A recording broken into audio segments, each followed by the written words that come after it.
BidClips presents Today in Trades, all things sales, technology, and success for entrepreneurs in the home and business service industry.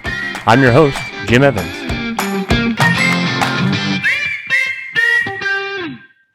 All right, here we are with Today in Trades. What a great week, Mickey, for us to be broadcasting. We have some amazing guests today, but before we introduce them on the show, let's talk a little bit about how things are going. How's your week been going in light of Corona and the COVID situation? And how are you doing? I'm doing okay. I mean, the governor here in Montana just extended the stay at home until April 24th, which means that my kids are officially out of school and I'm still homeschooling until then. And it is the worst thing I have ever done. How close are you to killing your children on a scale of 0 to Carol Baskins? 5. Okay. Yeah. Hopefully this passes soon enough. Yeah. It's hard because kids, like, I'm like, do you do this stuff in school? Are you not paying attention like this and just talking all the time and like picking your nose at school? Or is it just here when you're trying to do it at home? But kids are not self-starters. Like, they do not think that if they are home that they should have to be doing this work. And so they'll just sit there with like tears in their eyes all day. And then I have to be yelling at them. So yes, it's going horrible over here this last week. How's your week been? Good. The best part of my week was actually 20 minutes ago when we started the podcast, and your son rolls through the door on a hoverboard and delivers water to you. Yeah. And that's obviously special to my heart because we actually have a hoverboard in the BidClips office, the Today in Trades office that we ride around occasionally. So don't be surprised if you guys see some of that in future episodes. So before we begin, I just want to let everyone who's new listening, this is BidClips presents Today in Trades. This is all things sales, technology, and success for entrepreneurs in the home, auto, and business services industry. So if you're a technician riding a truck, welcome. If you're an ISR who's forced at home with 5 kids watching Tiger King while trying to invoice jobs and talk to customers, welcome. And if you're in some other industry and you just happen to like our podcast because we try to be funny, welcome. So let me introduce our guest today. This is really exciting for me. So background, as you know, I had started a company years ago that we still have. It's part of the BidClips family, and it's called Service Station. And it's a remote sales team and ISR team, which is inside service reps. And about 2010, we needed to be able to take a remote team because we had a bunch of glass shops, family shops in Montana that basically, we wanted to isolate a great dedicated customer service team. And let's be honest, when you're driving a van, you're working in a shop, it's really hard to stay focused. So we created a remote team so that each phone call and each customer interaction can be a lot more focused. It also allowed me to bring on guys like the guests I'm going to announce here, higher quality individuals who want the ability to work remote, make a little bit of money, and both of them were attending school and college when they started, and now they're young professionals and contributors to the economy. So this is a fantastic walk down memory lane. So I'm going to introduce first is Caleb Sjoerdsma. He's one of our longtime what we call slaymen, which they will talk about later. And he hails from Colorado Springs via virtual here with his little blue sheet backdrop and his very professional headphones and headsets. And then we've got Gabe, who's hailing the from Custer, Montana, where he's at his family ranch, probably the safest in the country. Hello. And he is holding a phone up to his ear like it's 1999 because he rolls OG like that. So welcome, gentlemen. Let's get underway. Tell us a little bit about yourself. Tell us what you're doing now and why are you on this podcast? Do you want me to start or what? Well, don't talk over each other, guys. Yeah, no, you go. No, I insist. You go. Let me go ahead and go first. All right. Like you said, I'm Caleb Sjoerdsma. I worked for Service Station on and off for 4 years before it transitioned to BidClips. I think if you guys have listened to the first episode and you listened to Abel Ballou talk, he was the OG of Service Station. He was in around when Jim and him were the only ones taking calls. But I was kind of the second wave of that. So I remember the days of handsets. I remember the days of writing down all of the information for our locations so that we could literally do math on the piece of paper in order to price things, which just seems like ages ago and is absurd now, with all our widgets and all the stuff that goes on now. But anyway, I am living in Colorado Springs now. I manage a Chipotle that I started working at about September of last year of 2019. So that is really interesting, especially in the economic climate we're in now, which obviously that's a whole nother rabbit hole that we could talk about, but I won't go into hugely. But I enjoy it for the most part. A lot of shifts are like babysitting teenagers, which is what a lot of people are doing in their homes now. So now you know what I felt like all those years. Yeah, exactly. But man, and I feel like it's just some days, like I work with a lot of minors on some of my shifts, and they just, unless you're talking to them constantly, they're going to mess around and do whatever they want and not get any work done. So it's frustrating to a point, but you know what? Like, for a long time, I was going to go into teaching as my major. So I guess it's just practice for life, you know? Well, we're going to talk about that real quick a little bit. So Caleb, believe it or not, was one of those teenagers when I first met him. And this is going to be great perspective now. And that's one of the reasons I chose him, because he has a really good comparison between remote work and physical work. And he can speak really well to the strengths and weaknesses. So let's talk about that a little bit. We met, so I was working with Abel. He's correct. I had actually had 6 or 7 other remote team members prior, but at the time it was Abel and I and Eric Homack and a few others, and Caleb, and everyone was like, you got to get Caleb in here. He'd be perfect. You know, he's fun, he's competitive. And, you know, back then, guys, listeners, we really wanted to attract people who were competitive, who would earn the customer's trust, that would sell the job, that would take care of customers. Kind of like right now in this climate, in the Corona climate, we've got to have workers and workforce remote that are going to be self-starters. And I know for me, competition's a good self-starter, and Caleb's one of the most competitive people I've ever met. So finally, after tracking him down and calling him and getting ghosted, as the kids would say, many times, finally I got a hold of him, met him. He's been a dear friend to me, as well as just a really important part of our business over the years. And he was in college. He was studying to be a teacher, you know, and he wanted to travel around the world and see some things. And that was one of the things that was appealing from us, is that, you know, with remote work, you can see the world. And so Caleb was planning to go to Europe, and this is where I get to introduce Gabe.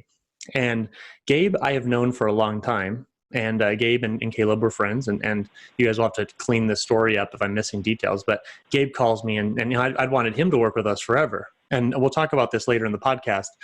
You can really attract great people when you offer remote work, because it doesn't feel like a luxury right now when we want to, you know, like pull our hair out. But overall, what a great opportunity to be close to our families and kids, to see the world, to work where we are. And back then it was not as easy. So we're going to talk about that too. So Gabe called me and said, hey, I'm ready to come to work for Service Station. And I said, why?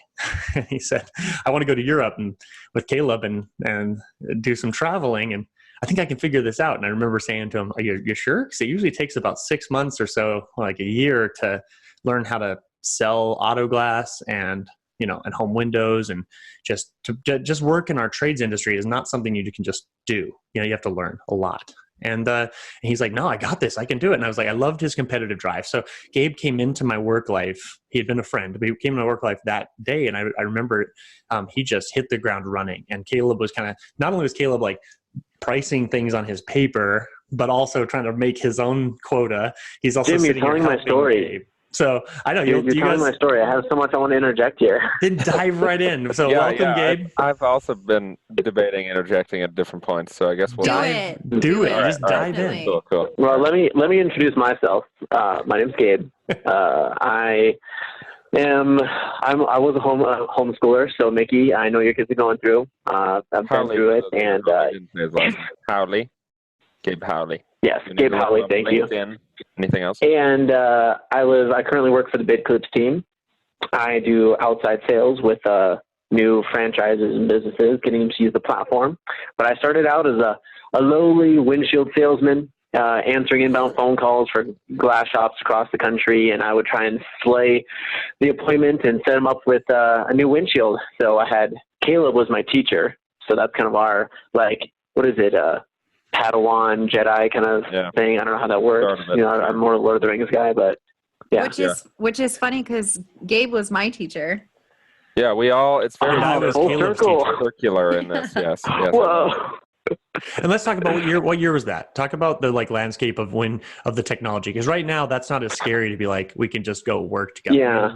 Tell me your setup. So what was your electrical setup to do this? That was about 6 years ago now, roughly. Yeah. I had just gotten done with my first year of ministry school out in California. Shout out to BSSM. And then my little brother was like, hey, Gabe, let's go to Europe. Let's travel to Europe for the summer. And the year before we'd done this ballet job, and I'm like, Gabe's brother works Garth, for the company who also works for Service Station. Yes. Garth, I totally forgot Garth was supposed to go, and then Garth pulled a Garth and didn't show. Well, he was there. That's a whole other story for another time. But he ended up bailing out, and then I'm like, well, me and Caleb are still going, but I needed to work because I was like, well, I don't really have the money to, to spend a whole summer in Europe without being able to do it, without to pay for everything. So I talked to Caleb, who's working for Service Station at the time. He's like, hey, just get a job with Jim. So I called, and Jim had asked me a few times, but it was like, when it's like the popular thing to do because everybody's doing it. My best friend Abel was doing it, Caleb, and I guess that was it. And then Jim owned it. So I don't know if I want to do that.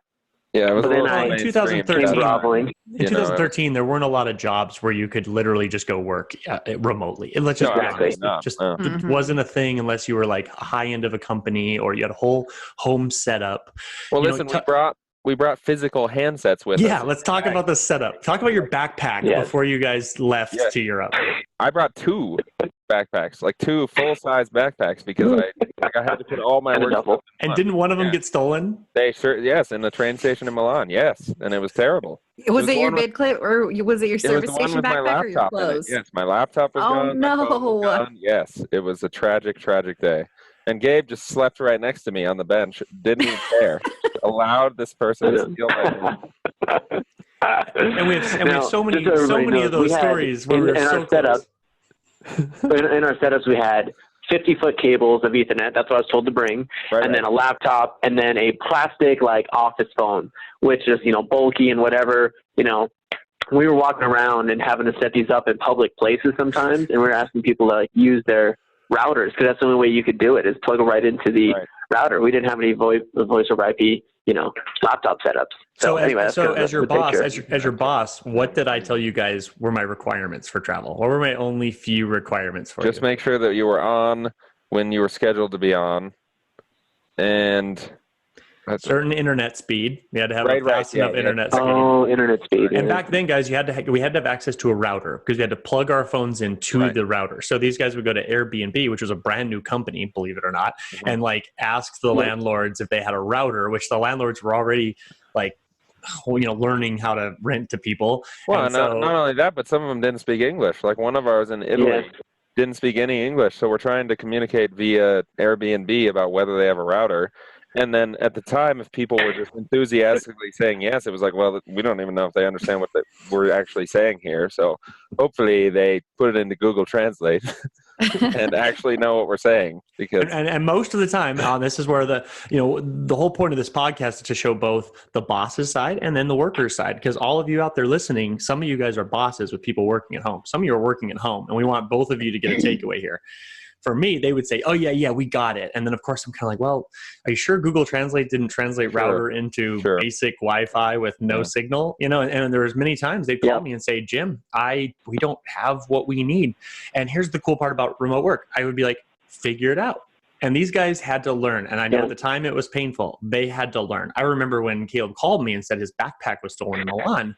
On one hand, I'm like, that really sucks. Like a little brother, like a friend of mine, like that blows the business out of me. This is like 30 to 40% of my whole workforce. And I'm just like, figure it out. Go buy one, steal one, rob one. You got to be live. We need to work. So there's this fine line in remote work, as you guys are finding, to taking care of it. It actually creates some self-starters. Mickey had talked about that with kids, being able to have to plug in and meet that expectation. And I was loving about it, but I tried to make sure these guys knew we have to deliver our product. The customer doesn't care if you're in Milan or Switzerland. And then they did a great job. I want to give them credit. I mean, he quickly replaced the laptop, quickly got live again. There were times, and I want to lead into another story I wanted to ask you guys. Well, I want to hear the rest of Gabe's story first. Well, yeah, go ahead. And then on Jim, on your topic there, we really felt the weight because there was no backup. I think it was you and Abel, and had Abel gone at that point? No, it was how many people were on the team? Eric. Yeah, we had a couple of people, but you guys were a big part of it. If we didn't get on and cover the phone lines, we were going to miss out on sales. The company was directly affected by us even missing an hour worth of coverage. And so I felt a tremendous amount of responsibility and weight. Hey, if we don't get this set up, we're not going to make money. Our boss is not going to make money. And I think you did a pretty good job of getting us to have be bought in. And now the company did. Well, and Gabe definitely deserves credit for that because I was kind of just floating through life at that point. I always wanted to make the trip, and all of the money I was making at the time was a huge bonus. I didn't need the money from the job to actually live. I would have probably been broke when I left, right, when I came back to the country. But I would have been able to survive on what I had at the time. Gabe had nothing. So every time he got a paycheck, he'd blow it on espressos at a cafe. And I'm like, Gabe, stop buying things for people. You don't have money. But at the same time, he's very generous of spirit. And it's just Gabe being Gabe. But there were times I was like, why are you buying this for random strangers, or people that we're staying with? You can't afford this. I will buy things. So what I'm hearing is it kind of taught you guys management, money management. Let's talk about the motivation. So what did we do to help you guys know how you were doing? Because I certainly can't manage you. I didn't know what you're buying espressos. I was sleeping most of the time you guys were working, right? So talk about how we did that to where you guys had that motivation. Because Mickey brought up a good point. In today's world, how do we know our remote workers are working? Yeah. Caleb, can I go first? Because that has to do with you. Well, so I was being trained on the job. I was literally thrown in the fire, and Caleb had a very much so hey, just pick up the phone and start doing it, and we'll teach as we go. So for the first, week to 2 weeks, I was answering a phone call and then looking at Caleb as I'm talking to the customer and just repeating back what the customer said. Can we do this here? Can we do this there? And I just be nodding as I my own calls. So it kind of through that, as Caleb was also coaching me, but also trying to make sales, because the way we answered phones back in those days, where the first one to answer it got to make the sale. There was no round robin or call queue. It was answer it. Whoever got to answer it first gets it. And so we were constantly in a little bit of a race to answer the phone call. And as I would do that, I would just, think about okay, I need to make this sale, and Caleb would be right there. And so I was very much motivated in competition, trying to do as best as I could. And I think, Caleb, and correct me if I'm wrong, that you probably answer the phone calls maybe a little bit faster than you normally would have had I not been right there, 100%. And vice versa. Yep. Not initially. Competition. Initially, obviously, it was I would let Gabe take what he wanted if he was comfortable. It was if you want this one, or if it was a difficult one, we could transfer it at the time because, sometimes it was slow. Sometimes we would, at that time we were putting calls on hold, right? Right. So you'd answer one, and then if another one came in, you'd have to answer that and put it on hold. And then sometimes you'd have multiple calls waiting while you were trying to make a sale. So that was incentivizing you to work faster. That was always the goal at that time too. Yeah. Well, and we always... calls. Yeah, we always used to say create urgency. And I will say that if you want a remote work team to be successful, even today, you've got to create an urgency so that they're excited to kind of get up, get started, get going, because it's I got to keep moving. The other way to do that, it was through a dashboard. I know we always tried to make your guys' numbers available. And the dashboard's only gotten better over the years. Now you should see it. It's like NASA Command Center, what Will has created on our team.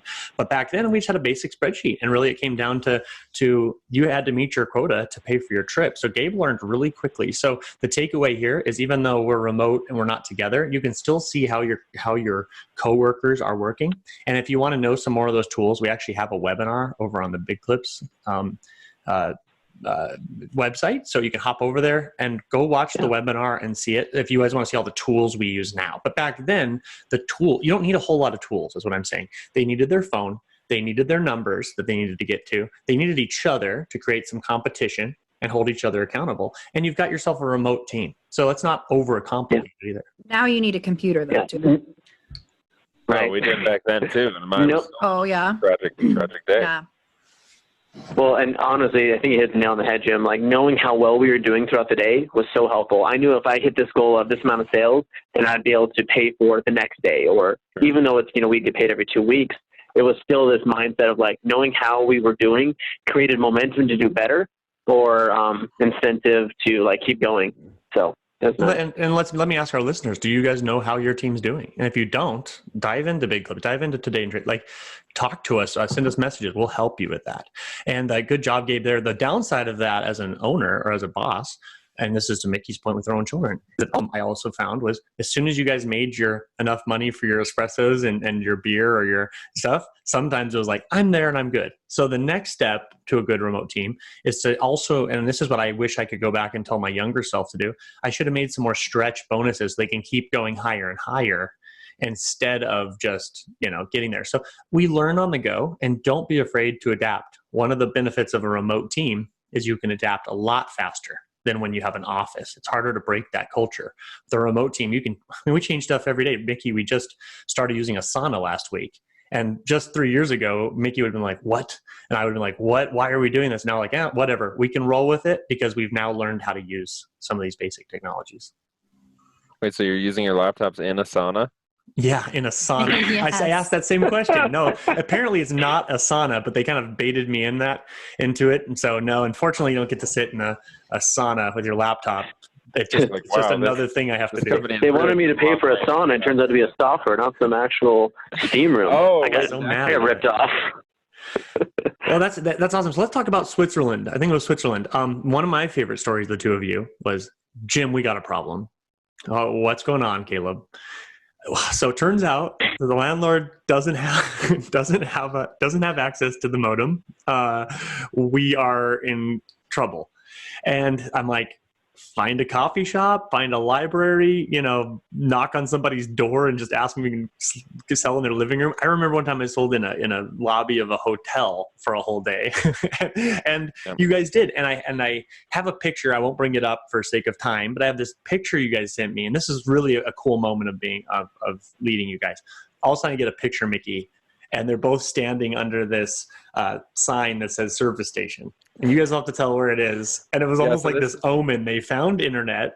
It had this service station. And I'll let you guys tell the rest of the story, but I was like, they figured it out. Like, these two knucklehead kids found a way to basically save the day. So talk about that a little bit.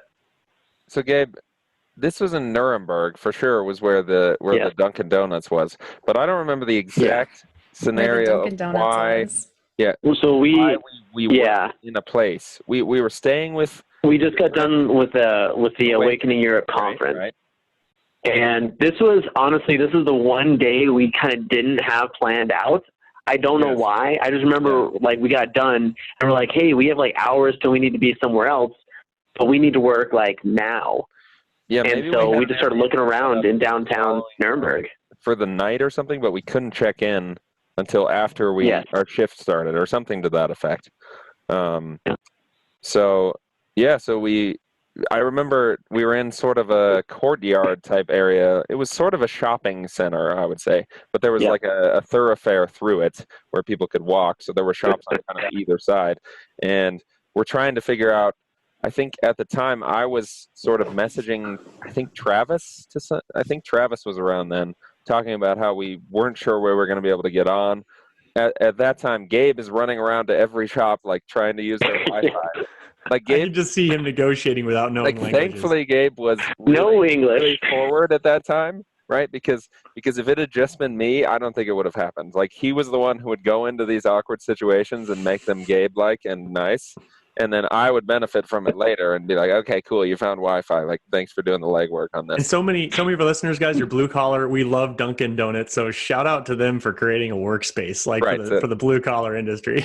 Great job. Dunkin Donuts in Nuremberg, we sat there for like 5 hours and took calls and bought, 24 donuts because we felt bad that we were using their Wi-Fi and not doing any, or like not giving them any business. So that was probably Gabe's idea too. He was like, so you guys were working in the afternoons then in the evenings so that it would be like the morning on America, right? We started at 6 a.m. 8 a.m. Eastern time, but it was 6 a.m. Mountain time, I guess would have been my clock at that time. But that we were 7 to 8 hours ahead of what we would have been here. So that gives you an idea. It was like fascinating. PM when we started. Go ahead, Gabe.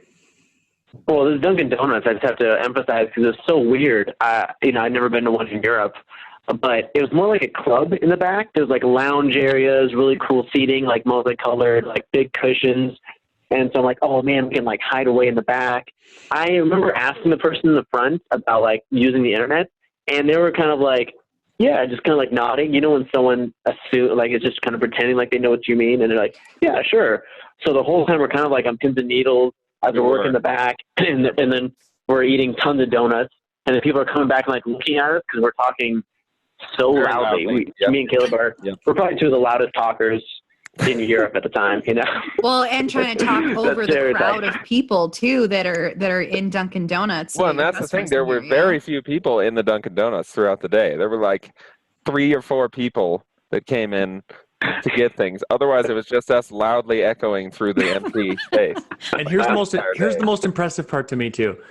Guys, how many times do customers say, "Hey, are you in a Dunkin Donuts in Nuremberg?" I mean, these are auto glass customers from all over the U.S. No idea. No idea, because they did a great job. They showed up, they plugged in, they got their work done, and we need to do that now. So hats off to you guys. As I look back, like, you had great work ethic, and granted, most of the tension we had was just because you guys were young. You know, you're different people now, right? And and so let's talk about one other thing here. So this isn't the only place. What are some of the most random places? Okay, so we call it, guys. In service station, we call it slaying the call, kind of like you slay a dragon. Like, great customer service.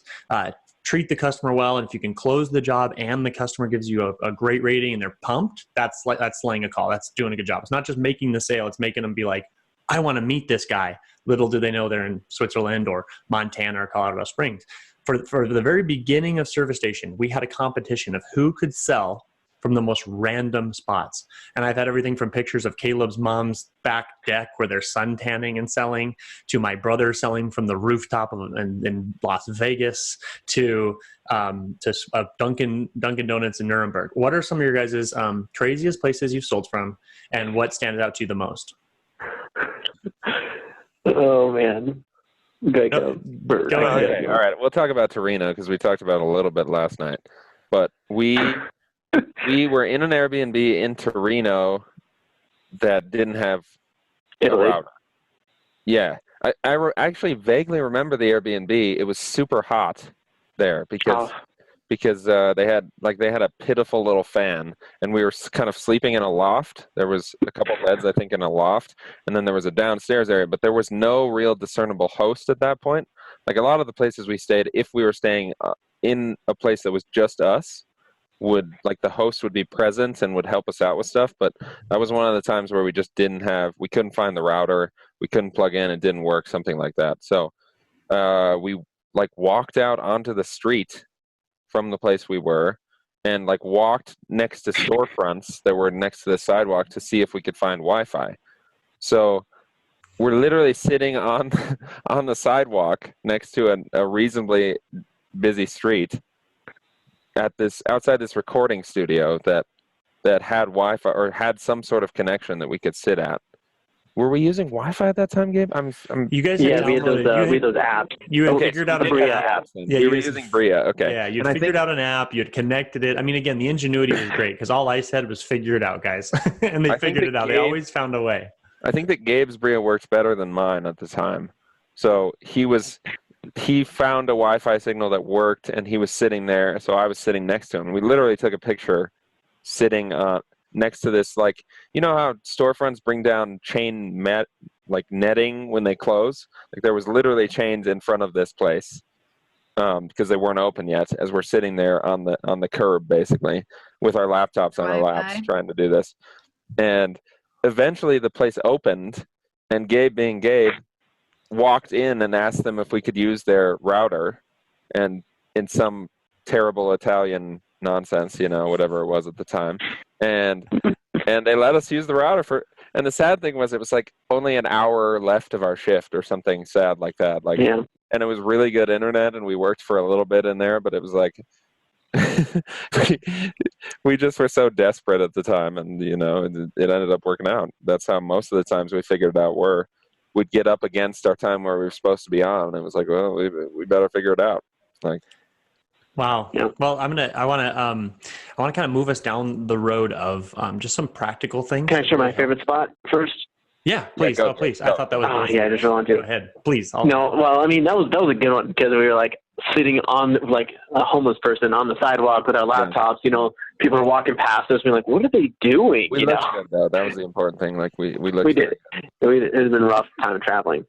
We had done also in Trino co-working spaces, which was huge. Mm-hmm. The community that we found in this one co-working space was like second to none. They brought us in. They were super kind. They had like a ping pong tournament and like barbecue. That was phenomenal.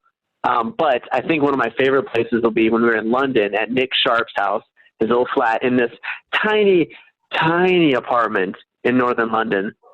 And it's above like this car garage, and we would be, get up and we'd be selling, and his housemate would come in and be like, what are you guys doing? Because we're like taking up the whole living room with wires everywhere and laptops. And then we'd go downstairs and have like Thai food at the place down the street. And that was, I don't know, I just remember that being like the funnest time. Like we got to experience London for 2 weeks because of it.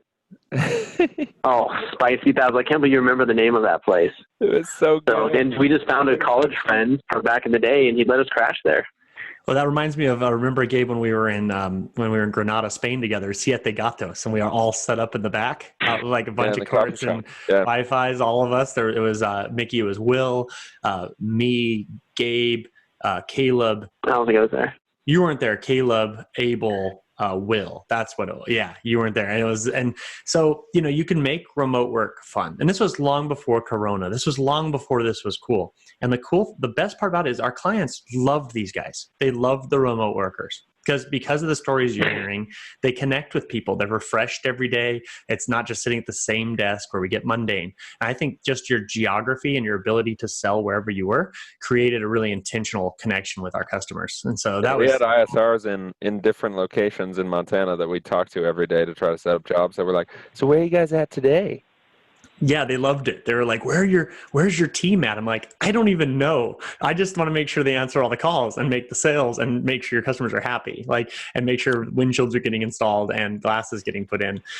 So good job, you guys. The last little story that I can leave at a high level was that Caleb and Abel also had taken a trip down the Baja to Mexico, California. And one night, and I'm just going to recap the story, and you definitely can add to it if you need to. They had this really sketchy Airbnb, and they were staying at it. And then they went out and they were playing in the sand dunes, like doing big somersaults and stuff. And halfway down the hill, we're front flipping in the sand dunes. Oh yeah, sorry, they weren't, let's say, frolicking in the dunes. It was not a somersault; it was an actual flip. Full front flips. Long story short, these knuckleheads lost their keys in a sand dune to their car. Oh my gosh, I totally forgot about all that. And they call me, and they're like, we don't have our key. We don't have our keys. They are lost. And I'm like, and this was before Gabe, but this was like just Caleb and Abel. So it's now 50% of my workforce. I'm like, if they don't find these keys, they don't get back to their Airbnb. We're, how do we service our clients? And they sat there and just combed the dunes, and they found the keys. And it was like the most glorious event for everybody involved. And it was like cheers, like NASA, like someone landed on the moon. We were all so excited they found the keys to that car, because heaven knows what would have happened. So, you're going to encounter stuff like that. And for those of you listening that have secretaries at home or guys driving around, you're trying to remote work all this, you're going to have problems come up. You have to embrace them. I think we took it lightheartedly. I mean, I was panicked, but we rolled with it. Even this morning we did a live cast on Facebook. It wouldn't let Will share his screen. We just laughed it off and said, we will figure it out. We'll come back at it. And customers love that authenticity. So I want to make sure that all of you take away some stuff today, because you're talking to two of the best OG remote workers, and and you're listening to them, and I want to make sure some good takeaways. And some of you are like, these are great stories, you're enjoying the show, but I want you to walk away with, what are some, you can sink your teeth in, what are some things you can do? First of all, I'll talk about what was important to me, and then these guys can talk about what's important to them. For me, webcams were crucial for any important discussions. If I had to talk with them about something serious, I really encourage them to use their webcam. Right now with the coronavirus, people are hiding behind their names, and that's okay for some meetings that aren't as important. But if you're having a real meeting that involves coaching or a connection, to see them, to look at their face, please use that. Don't be self-conscious. It's just like meeting in an office. You have to see each other. We have to read off of body tones. And I always tried to do that. Wasn't always able to, but I always tried to, especially if I was giving them, coaching or tough news, or had to talk to them about something that frustrated me. And I think that kept our team culture high. The second thing, created a coachable culture. We talked about that earlier. Working remote means you have to coach even more than you do at an office. So create a culture where coaching is okay. We do that now in BidClips like crazy. Every week I coach every one of our team members. We just get together, we go through some customer service calls or clips, and we review them and we coach them, we talk about them. And then we also promote the wins too. You can't just come down on your people or get really depressed, especially at home, especially now. So when you're doing coaching, you just got to start with something really positive. Show a win, then show one that needs a little bit of work, and use it as a chance to connect, because that's what people work for. And then that helps to stay intentional with your business during this remote time.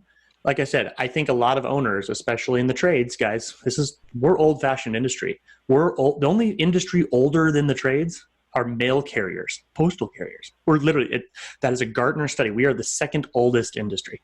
So this is all new for us, and it's scary. So for those of you listening that are just not feeling good about all this and trying to manage your team from home, this is a great chance to be intentional. So through games, through coaching, through webcams, through intentionality, and then, like I said earlier, competition, just having them compete with each other in fun ways, whether it's an Amazon gift card or letting them have fun from home, will help you a ton to keep spirits high until we get through this season. And then when we get through the season, this might be the way your business just works. So that's my takeaway as an owner or manager. For those of you listening, those are the big areas that can help you right now. And now let's listen to these three, because all three of them are remote workers. What things do you guys help you to be productive and are good for other people listening that are working from home? Well, I think it's important to mention, I'm just going to sort of piggyback on my personal experiences now, is that you have to have people that are actually motivated to be part of your team, right? So there's a certain point where different people have different reactions to situations. So if something goes wrong when I'm supposed to be on my shift remotely, right, I'm going to do the best I can to actually make that work, right? I have people under me now that their car breaks down on the way to Chipotle and they can't figure it out. They call and they say, I'm not going to make it to my shift. That's just Uber. One attitude, right? Right. There's many ways to get to work that don't involve that. But some people just have that attitude where it's like, well, I don't need to make it into work today. I'd like to have the day off. They'll figure it out, right? And so I think it's important to be self-starters, which we talked about, but it's just instilling in people that expectation that they need to figure it out, right?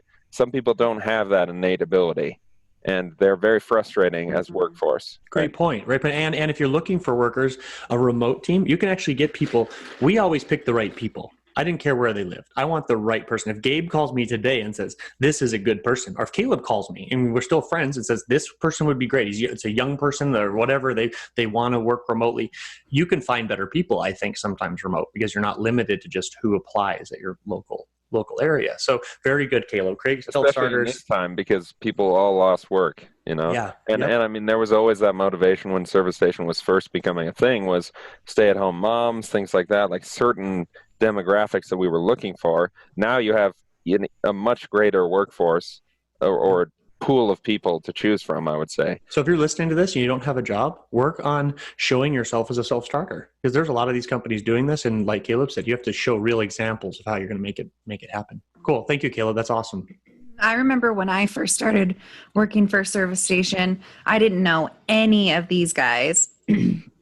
I knew one person in the whole company who has been one of my best friends for years. Shout out to Anna. She's actually our oldest person. Or she's not oldest. She's beautiful and young, but she's our longest lasting Anna person. Rawls? Anna Rawls is Anna still Rawls, here, yeah. still cranking, and she's been with us forever. So Yeah. shout out to Anna for her longevity. She was the OG stay-at-home mom. She's the OG. Yes, she was. She was right at the same time of Abel, so she now has the longest standing. As long as if Gabe can outlast her, then he'll take it over. But right now, she's Anna. still Right, with the 'cause Abel's company. gone, yeah. She's and her and I still talk every single day. I was a bridesmaid at her wedding. I mean, we're just super, super close.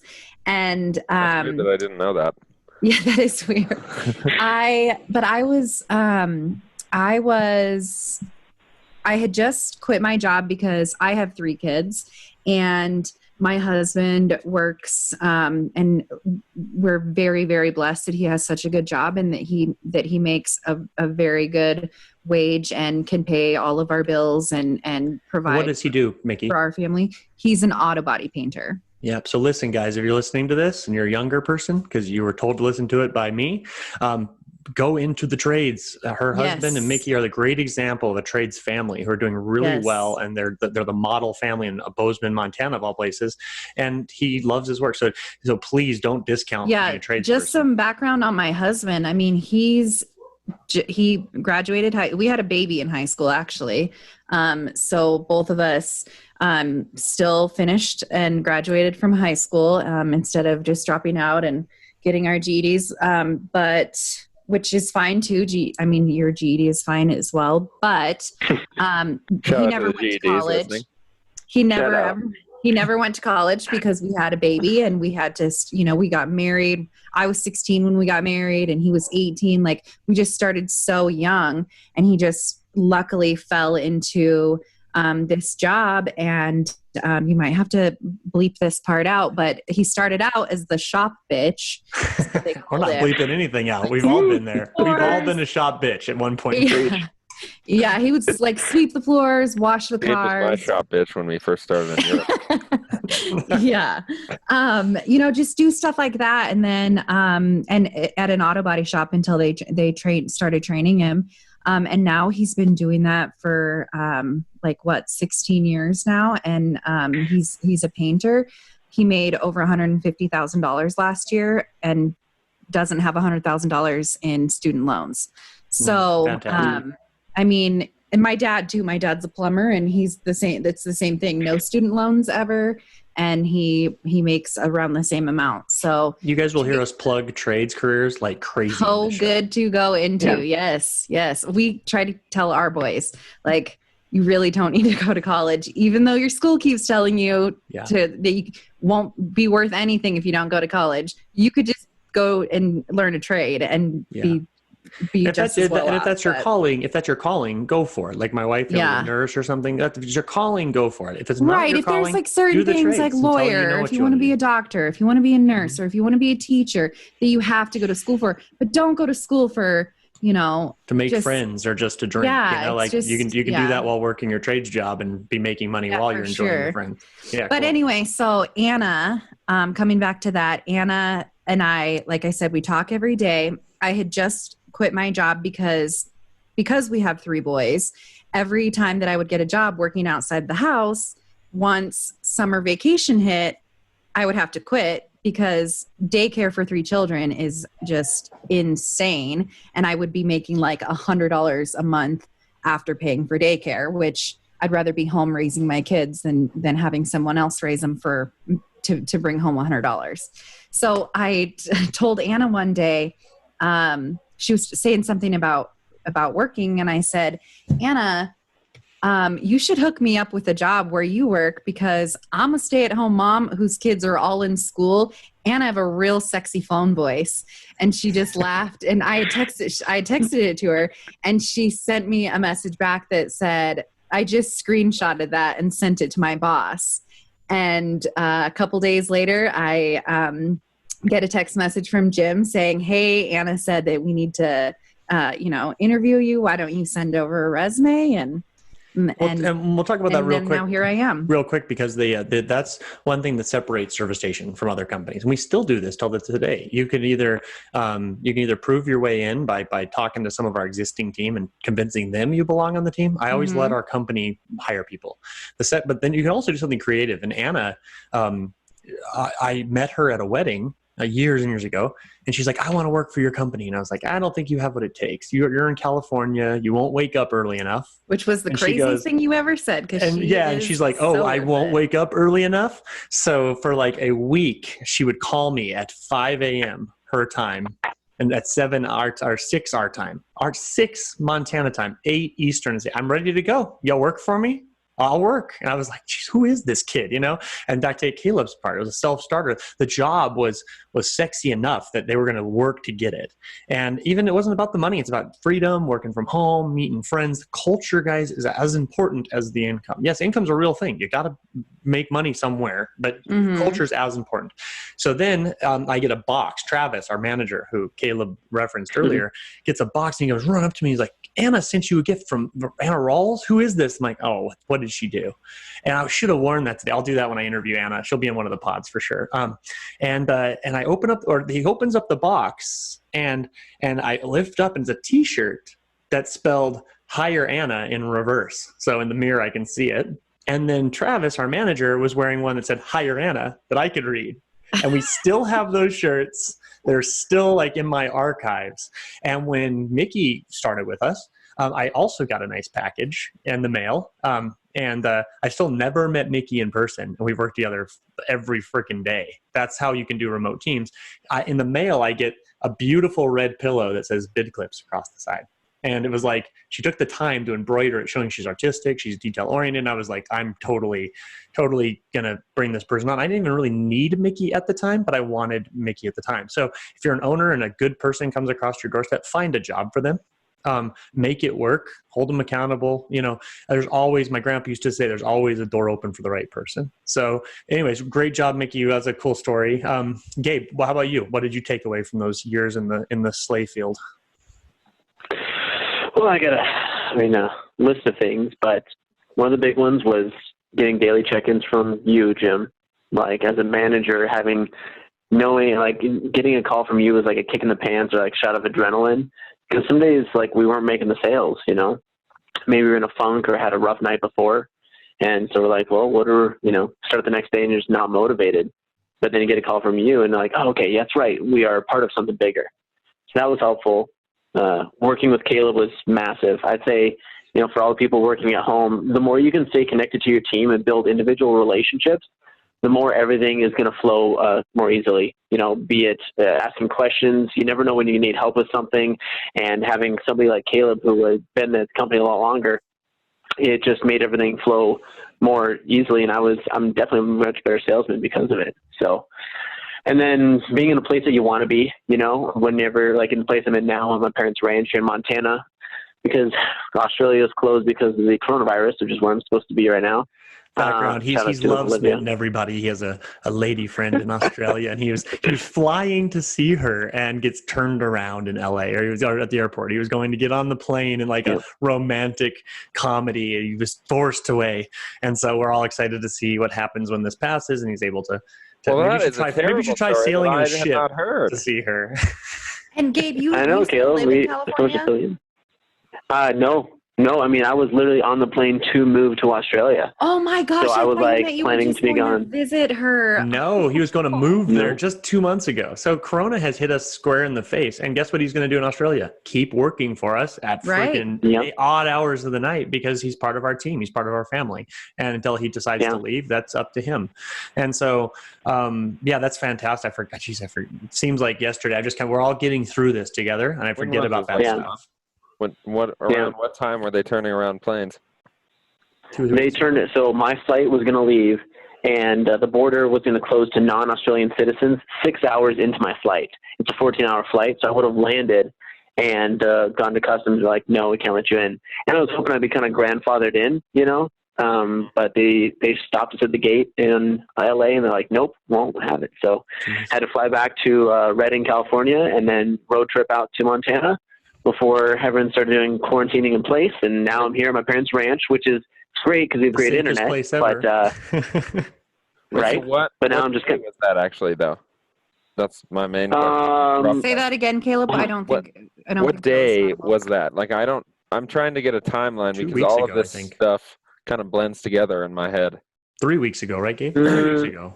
Yeah, I think it's like 2.5 now. I want to say it was around the 26th or 27th. Yeah. When it actually happened. So, wow. Yep. Jeez. Well, now I'm in a place I really like to work at. You know, I'm at my parents' place here. We have good internet, and you know, I think people forget that you get to control what your workspace looks like, how you start it, what you listen to before you work, what you listen to while you're at work. I think some people take the mentality of, oh, I'm just going to work and it's just, my boring old job and whatever else. Like, no, make it someplace that you want to go to. And so that's also how click it for me. He set all of that up. He set all of that up. If you're listening to this, he's got like this ranchette like decor in the background with a clock. If you didn't know anything about Gabe and you were watching this visually, you'd be like, he's on a ranch. 3 horses. He's on a ranch for sure. Gabe, I'm in my mom's office. Flowers everywhere. Gabe is the one that trained me, and so Gabe and I have never met in person either. Jim and I have never met in person. I've been with the company for almost 2 years. She's never met me in person either. Never met Caleb in person. Just want y'all to know. Yes, I have met Caleb and Gabe in person. But I think thank goodness with technology today, because Gabe trained me completely over Zoom, and he would sit in a Zoom channel with me and he would just listen. I would share like my audio and the customer as well. And so he could listen to my whole phone call. I'd get off the phone with the customer and he'd say, that was really great. This is what you did, or this is what you forgot to ask them, stuff like that. And this is before Bid Clips when we were still Service Station. So kudos to you, Gabe. I think that you were an absolutely amazing just leader and coach, and you were coaching the whole team at that point. So really quick, why don't you just tell us how you have evolved in the company since you've changed jobs so many times? Yeah. So I started out answering calls. Then I transitioned to answering calls and like kind of managing some semblance of the team, and then being a coach on the actual, keep making sure I train all the new people as well as managing the existing team. And now I'm at the position I'm at now, which is account executive, basically salesman. Now I'm pitching our program outbound. I started doing inbound stuff, answering calls. Now I'm doing outbound, showing new companies our program on our sales platform. And it's just another semblance of what I did before, except for I'm going out now, but I'm still using all the same tools I learned at the beginning. And also one thing, Mickey, too, it's funny that we've never met in person, because I do feel like I know you still well, even though we've never been in the same room together. It's so crazy. I know. It is insane, because I know. Like I was saying at the beginning of the episode, I feel like I know a ton about you. I don't know almost anything about Caleb, but I feel like I know you so well. And we've never been in the same room together. It's the Slayer's Code. Probably even the same town. We've probably never even been in the same town at the same time. It was the same way with Anna Rawls, because I trained her when she first started working, and we talked all the time. And I hadn't met her in person until like 2 or 3 years ago. Yeah. And I still Snapchat her from time to time. Like I see videos of her kids doing, all the stuff they're doing in Florida. But it's well, another Corona story on that is that Mickey and I we planned to meet in person a few weeks ago. I was like, heck with this Corona, we're gonna push through it. It was before it was obviously the pandemic. It was very early, so it would have been like February, right? But anyways, then we decided not to meet because of it. We wanted to be good citizens, stay at home. But I was about to meet. So even Corona now, it's like, who knows when I'll meet her now? It could be years. Right. That was a really good point, Mickey. And I want to thank both of these guys. I mean, Gabe and Caleb both. I mean, Caleb's always been the silent killer. He's always been a great coach. He's always helped us. He's always, we've had ups and downs like any relationship. But one nice thing about our culture is, since we've built a culture, it extends beyond the workforce, and we can be friends, and you don't have to always have the tensions rub you wrong. The other thing about Gabe that's interesting, and for the entrepreneurs listening, or like, what, I don't know, like, how do I rise people up? Well, Service Station's always wanted people to go in to manage a Chipotle, or to go on to work. Abel works in a financial firm now. And Gabe said to me just a year ago or so, he said, I want to one day run my own business, and I said, okay, let me just keep letting you learn in my business, our business, and you'll either run our business or run your own. And I'd embrace that. And that's okay, everybody. That's part of growth, whether it's your family, your employees, or your workers. So don't be afraid of that. Let your team figure it out. And everyone has different motivations. Some people just wanted to, like Caleb was saying, be able to make that little extra money while you're traveling, or it's kind of like a job while you're in between part of life. Some people want to do this as a full career, and we have that too. So create the opportunities. So. Yeah. Beautiful. Good. Well, the last thing I'll leave you with before we wrap up here is, and this is where if you've fallen asleep, listen to the podcast, wake up and listen to these 3 things. First of all, 1, people perform well when their results speak louder than their hours. Create a team and demand results that are reasonable results. Let them set their results and then hold them to that. Inspect what you expect. My Uncle Steve, one of my mentors, always told me that. Second, by nature of the virtual remote culture we have, focus more on connection versus taking your employees for granted. I'm guilty of that. I owned stores for years. I owned physical locations, glass shops. And it's easy to take the people you're with physically for granted every day. And a remote kind of forces you to dive in and connect because they're far away and you want to know what they're doing. So embrace that as a connection opportunity. And for the people around us, I think I don't have to say this, but the pandemic has definitely made me appreciate anybody who's around me. And when that lifts and we can see people again, all I'm saying is don't take anyone for granted. Then the third thing is, another nice thing about remote work is time zones. If you have a service shop, we're open 24 hours a day. Emergencies happen, right? A lot of you guys out there, your customers call, cars broken down, their home is busted, their basement's flooding. By having a remote team, you can cover like 7 in the morning to like 7 at night without having to staff a bunch of overtime if you do it right. So time zones are great. And the last item I'm going to leave us with today as we wrap up is have some freaking fun. If you're listening to this podcast, I know some of you are like, well, they're just buddy.